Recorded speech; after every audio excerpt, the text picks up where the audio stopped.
D K Shivakumar ಪಕ್ಷ ವಿರೋಧಿ ಚಟುವಟಿಕೆ ಮಾಡಿದ್ದಾರೆ. ಭಾಳ ನೇರವಾಗಿ ಹೇಳ್ಬೇಕಂದ್ರೆ ಪಕ್ಷ ವಿರೋಧಿ ಚಟುವಟಿಕೆ ಅಂದರೆ ಏನು? ಈಗ ಅವ್ರ ಬೆಂಬಲಿಗರ ಕೈಲಿ ಹೇಳಿಕೆ ಕೊಡ್ಸಿರೋ ಅದು ಪಕ್ಷ ವಿರೋಧಿ ಚಟುವಟಿಕೆ ಅಲ್ವಾ? ಸದನದಲ್ಲಿ ನಿಂತ್ಕೊಂಡು ಸದಾ ವಸಲೆ ಅಂತ ಆಡಿದ್ರೆ ಪಕ್ಷ ವಿರೋಧಿ ಚಟುವಟಿಕೆ ಅಲ್ವಾ? ಬಿಜೆಪಿಯವರು ಒಂದು ನೆರೇಷನ್ ಕಟ್ಕೊಡ್ತಾರೆ, ಅದು ಸಾಬ್ರ ಪಾರ್ಟಿ ಕಣ್ರಿ, ಅದು ಮುಸ್ಲಿಮರ ಪಾರ್ಟಿ ಕಣ್ರಿ. ನೆರೇಷನ್ಗೆ ಬಲ ಕೊಡೋ ರೀತಿಯಲ್ಲಿ ಮುಸ್ಲಿಮರು ವರ್ತಿಸ್ತಾ ಇದ್ದಾರೆ.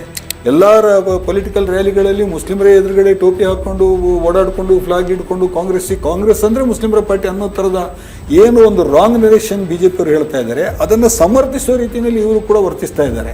ಕಾಂಗ್ರೆಸ್ ಸೆಕ್ಯುಲರ್ ಪಕ್ಷ ಅಂತ ಈಗ ಪ್ರಶ್ನೆ ಸರಾಗವಾಗಿ ಬಿಜೆಪಿಯಿಂದ ನಿನ್ನೆ ತನಕ ಕೋಮುವಾದದ ಭಾಷಣ ಮಾಡಿದವರು ಯಾವುದೇ ಇದಿಲ್ಲದೆ ನೇರವಾಗಿ ಕಾಂಗ್ರೆಸ್ ಸೇರ್ಕೊಂಡು ಶಾಸಕರಾಗ್ತಾರೆ, ಮಂತ್ರಿಗಳಾಗ್ತಾರೆ. ಕಾಂಗ್ರೆಸ್ನ ಸ್ಟೇಟ್ ಹೈಕಮಾಂಡೇ ಅಥವಾ ಏನು ವೀಕ್ಷಕರು AICCಯಿಂದ ಬಂದಿದ್ದಾರೆ ಅವರೇ ಕೂತ್ಕೊಂಡ್ಬಿಟ್ಟು ಮುಸ್ಲಿಮರನ್ನು ದುರ್ಬಲಗೊಳಿಸ್ತಾ ಇದ್ದಾರೆ. ಪಕ್ಷದೊಳಗಡೆ ಮುಸ್ಲಿಮರ ಗುಂಪುಗಾರಿಕೆಯನ್ನು ಸಪೋರ್ಟ್ ಮಾಡ್ತಾ ಇದ್ದಾರೆ. ಅಷ್ಟು ನಿಷ್ಠಾವಂತ ಒಬ್ಬ ನಾಯಕನನ್ನು ನೀವು ಸಡನ್ ಆಗಿ ಇಲ್ಲಪ್ಪ ಶಿಸ್ತು ಕ್ರಮ ಇದಕ್ಕಿಂತ ಮುಂಚೆ ಎಷ್ಟು ಕೈಗೊಂಡಿದ್ದೀರಿ ನೀವು? ನಾವು ಮೊನ್ನೆನೂ ಮಾತಾಡುವ ಉದಾಹರಣೆಗಳನ್ನು ಲೆಕ್ಕ ಹಾಕ್ತಾ ಹೋದ್ವಿ.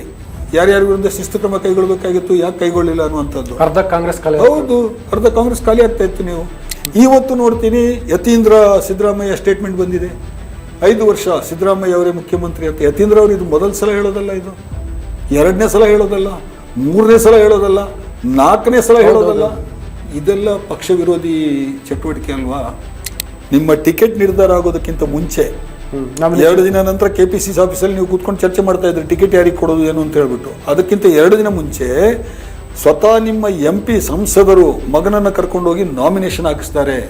ಒಂದು ಇಂಡಿಪೆಂಡೆಂಟ್ ಕ್ಯಾಂಡಿಡೇಟ್ ಹಾಕ್ತಾರೆ, ಒಂದು ಕಾಂಗ್ರೆಸ್ ಪಕ್ಷದ ಕ್ಯಾಂಡಿಡೇಟ್ ಆಗಿ ಹಾಕ್ತಾರೆ. ಅದು ಶಿಸ್ತು ಕ್ರಮವನ್ನು ಆಹ್ವಾನಿಸುವಂಥ ಕ್ರಮ ಅಲ್ವಾ? ಅದು ಅಶಿಸ್ತು ಅಲ್ವಾ? ಅದ್ರ ಬಗ್ಗೆ ಯಾರಾದರೂ ಏನಾದರೂ ಮಾತಾಡಿದಿರಾ?